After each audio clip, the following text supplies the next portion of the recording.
Saudara, kesehatan nggak bayar, subsidi listrik, subsidi BBM, kemudian sekolah harus kita bikin nggak bayar, gratis. Kemudian kita akan kasih makan siang. Kemudian, saudara-saudara, kita harus berani seperti negara lain.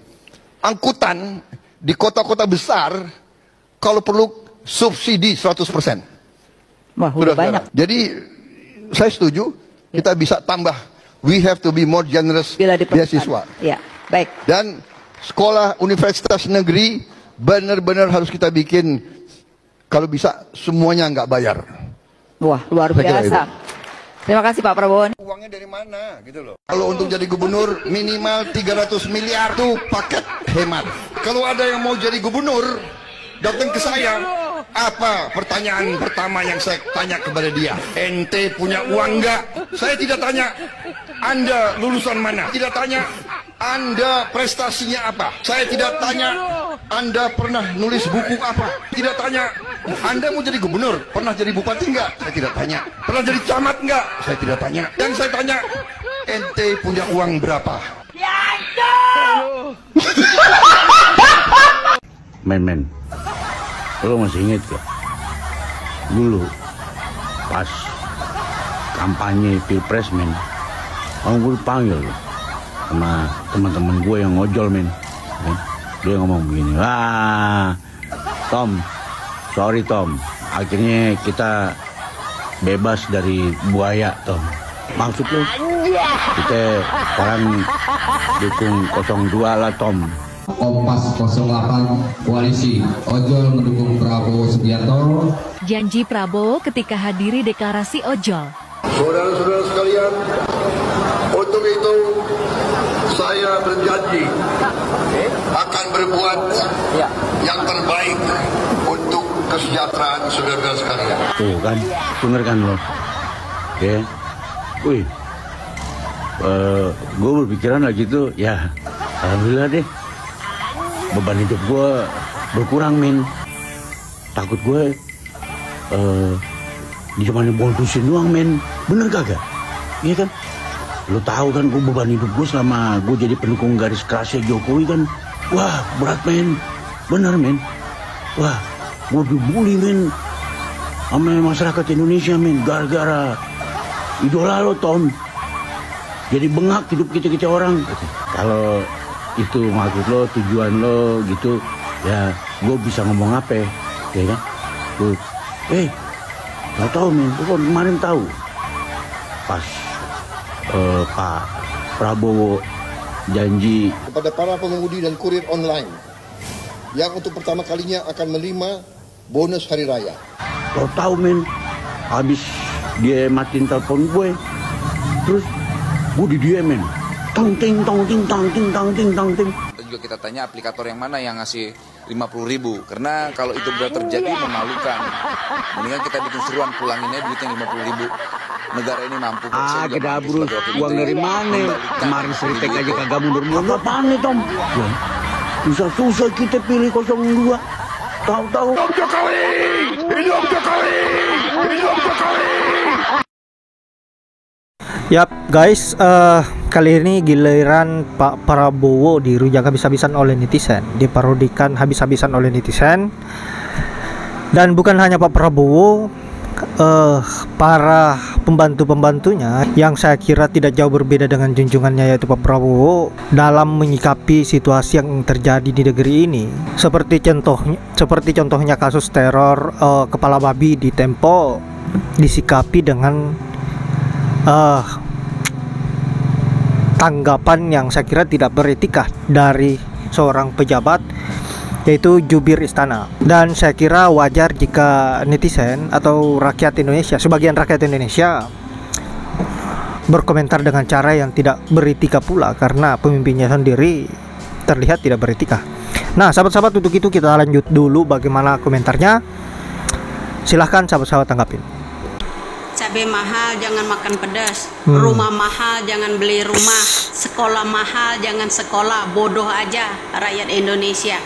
Kalau rumah sakit mahal jangan berobat, mati aja semua rakyat Indonesia. Pajak mahal nggak dibayar, sitah aja biar rakyat nggak punya kendaraan, jalan kaki aja.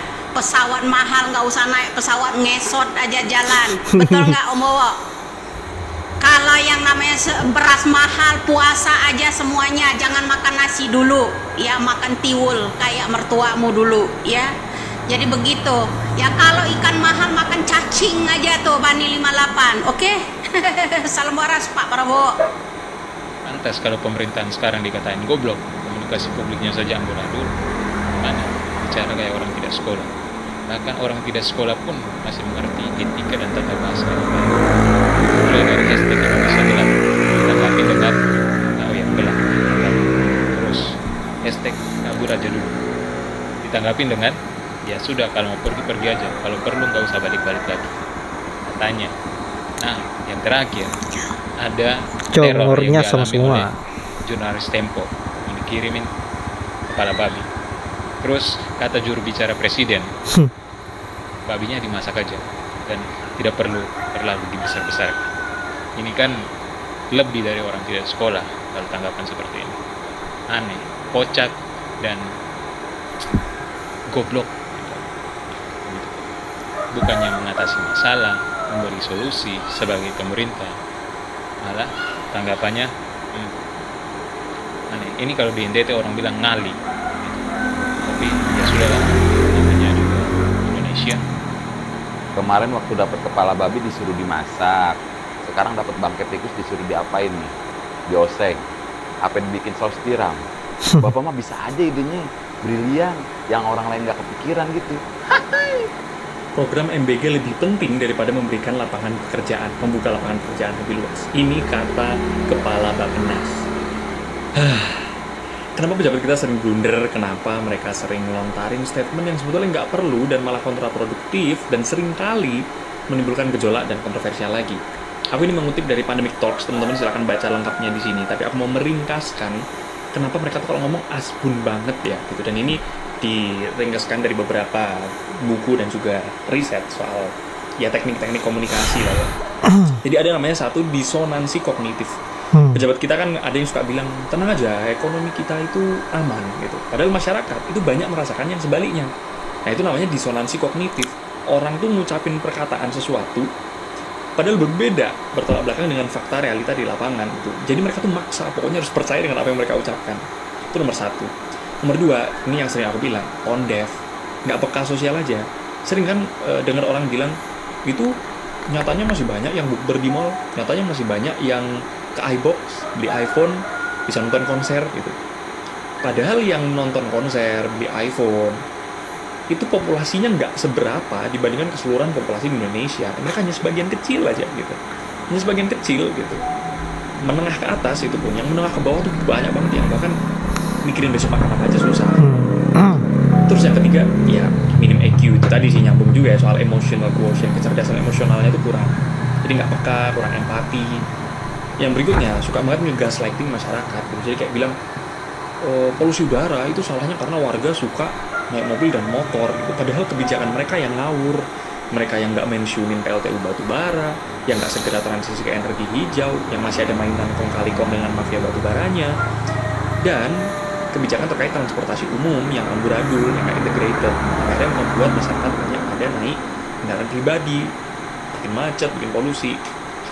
Dan juga ya murni, yang terakhir adalah murni keputusan politik aja sih, kayak mereka jaga citra, oh everything is under control, semua dalam kendali, padahal realitanya ya chaos. Dan itu bentuk ketidakkompetenan mereka, punya public communication yang jelek, itu skill issue gitu. Dan aneh aja, udah ada judulnya kantor komunikasi presiden gitu, dan kita sering nemuin kan kayak satu statement menteri atau pejabat A dengan pejabat B, padahal dalam lingkar level yang sama, satu kabinet, jawabannya tuh nggak sinkron satu sama lain. Yang satu produktif jawabannya, yang satu kontraproduktif.